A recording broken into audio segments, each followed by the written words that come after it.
Assalamualaikum teman-teman, kembali lagi di channel Victorama, channel yang membahas kisah-kisah misteri, penuh teka-teki yang membuat bulu kuduk merinding. Kali ini, kami akan membawakan sebuah cerita misteri berjudul Penunggu Pasar Tanah Abang. Sebuah kisah yang tak hanya menarik untuk didengarkan, tapi juga menyisakan pertanyaan yang belum tentu bisa dijawab hingga akhir cerita. Duduk yang tenang, matikan lampu, dan biarkan imajinasi kalian membawa ke dunia misteri Victorama. Pasar Tanah Abang selalu ramai sejak pagi buta, hiruk-pikuknya bagai tak pernah tidur. Namun, di balik teriakan pedagang dan langkah pembeli, ada bisik-bisik tua yang hanya dibicarakan pelan, tentang sosok yang tak terlihat, yang katanya menjaga pasar itu sejak lama. Orang-orang tua menyebutnya sebagai penjaga yang tidak ingin diganggu. Meski hanya jadi cerita bagi sebagian, kejadian-kejadian aneh mulai membuat orang bertanya-tanya. Seperti suara langkah kaki di lorong kosong, bau kemenyan yang tiba-tiba muncul, atau suara tawa kecil saat malam tiba. Hani, seorang mahasiswi jurusan antropologi, datang ke pasar untuk penelitian skripsinya tentang mitos urban Jakarta.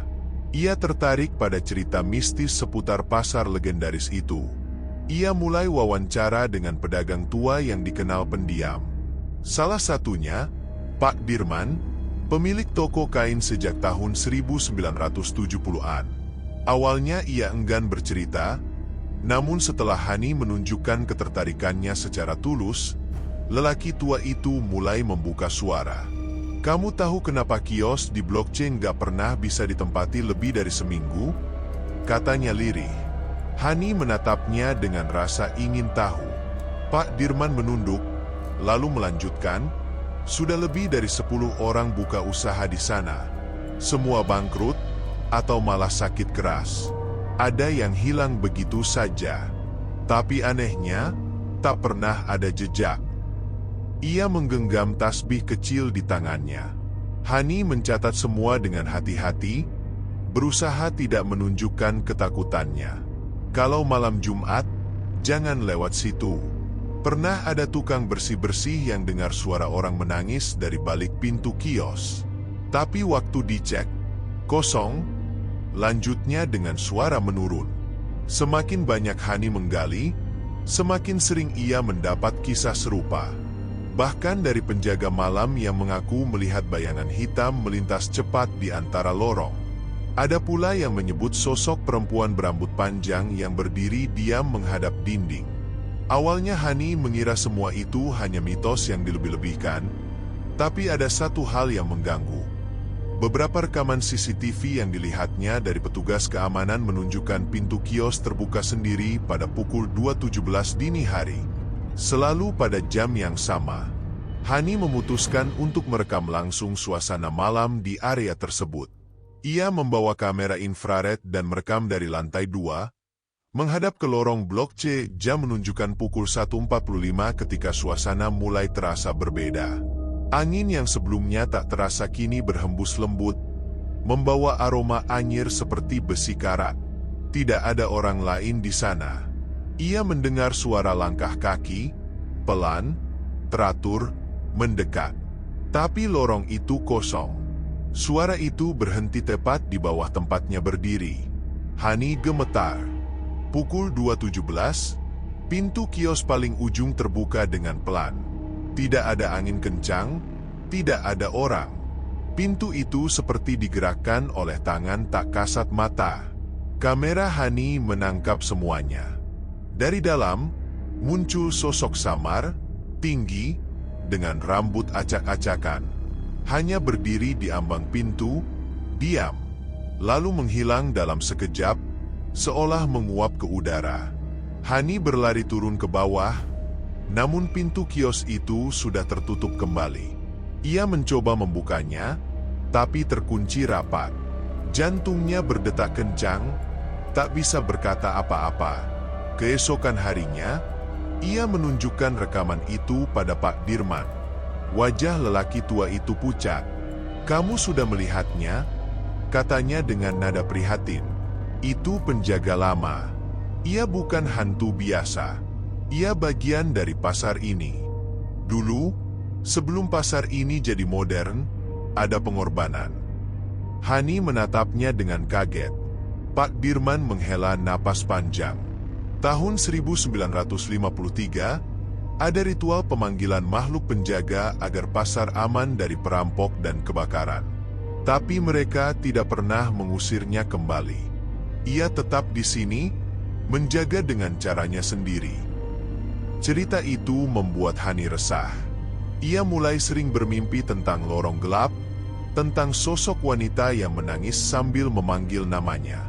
Ia bahkan pernah terbangun dengan tangan penuh bekas goresan, padahal pintu kamarnya terkunci rapat.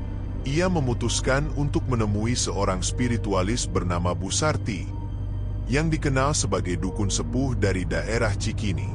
Setelah melihat rekaman dan mendengar cerita Hani, Bu Sarti berkata lirih, "Kamu sudah membuka mata batinmu. Sekarang dia bisa melihatmu juga." Bu Sarti menyarankan Hani melakukan pembersihan diri, tapi jangan kembali ke pasar itu selama 7 hari. Pesannya. Hani menurut, tapi rasa penasaran membawanya kembali lebih cepat. Ia ingin menyelesaikan penelitiannya. Ia kembali ke pasar pada hari kelima, tepat malam Jumat. Pasar sudah sepi, tapi lorong Blok C seperti berdenyut dengan kehidupan sendiri. Lampu-lampu di sana padam satu persatu, hingga hanya lorong itu yang gelap gulita.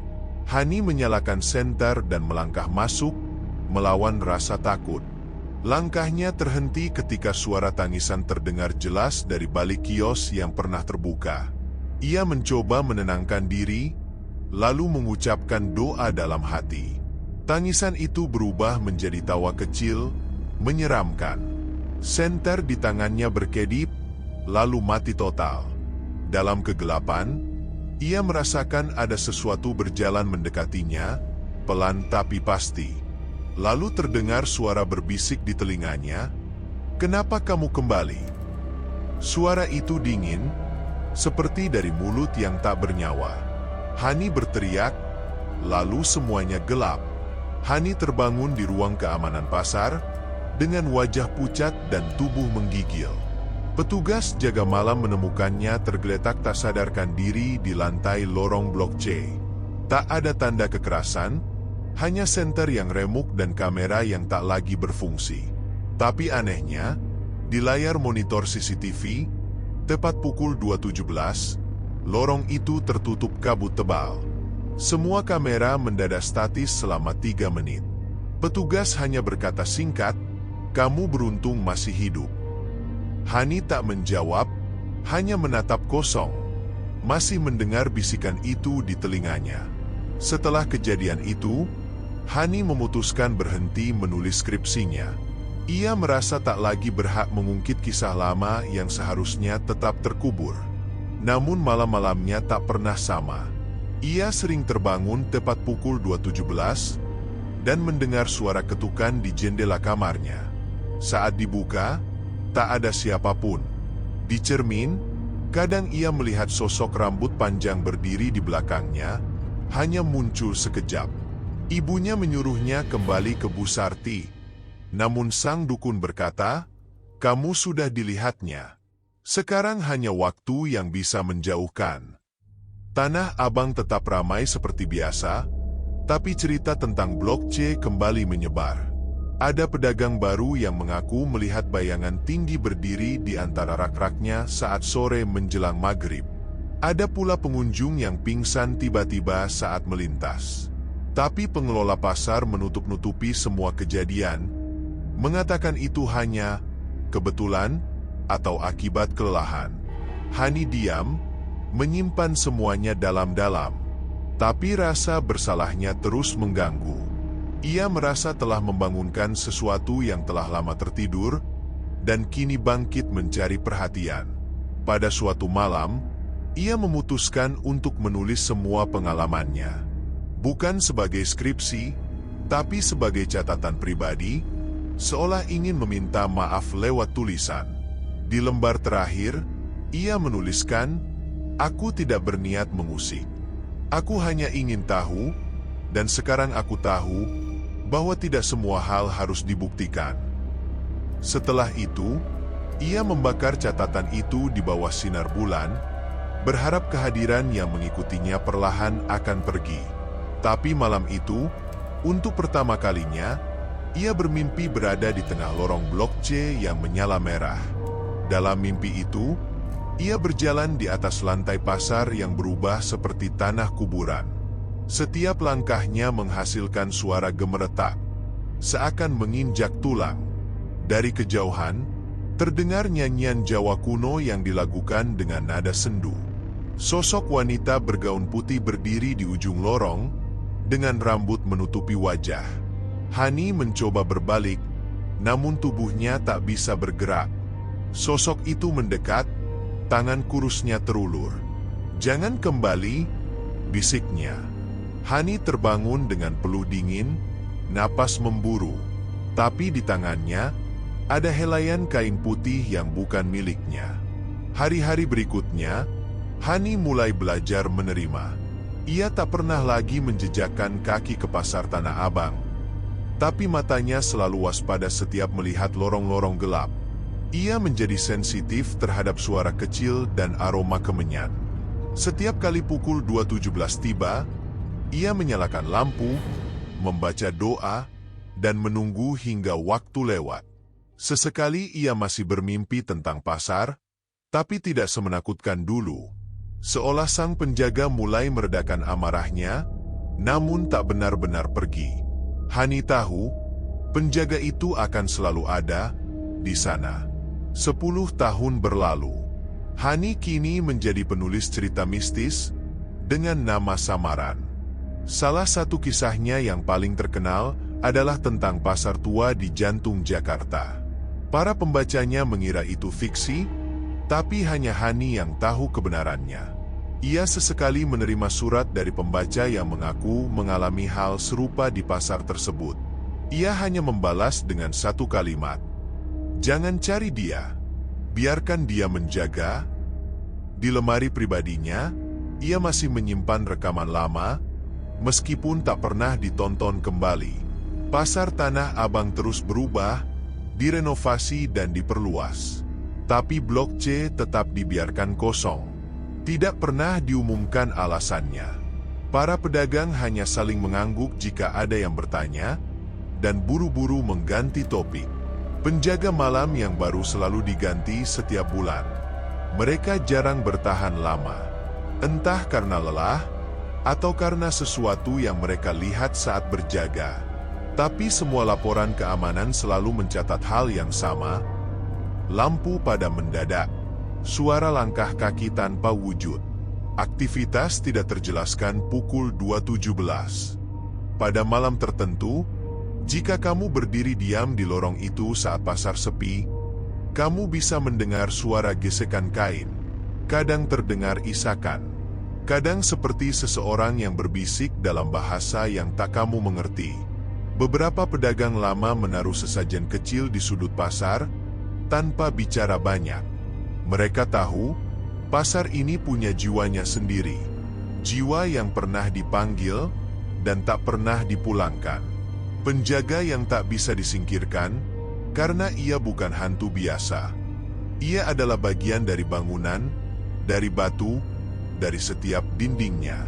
Penjaga tak terlihat, bukan sekadar cerita tua.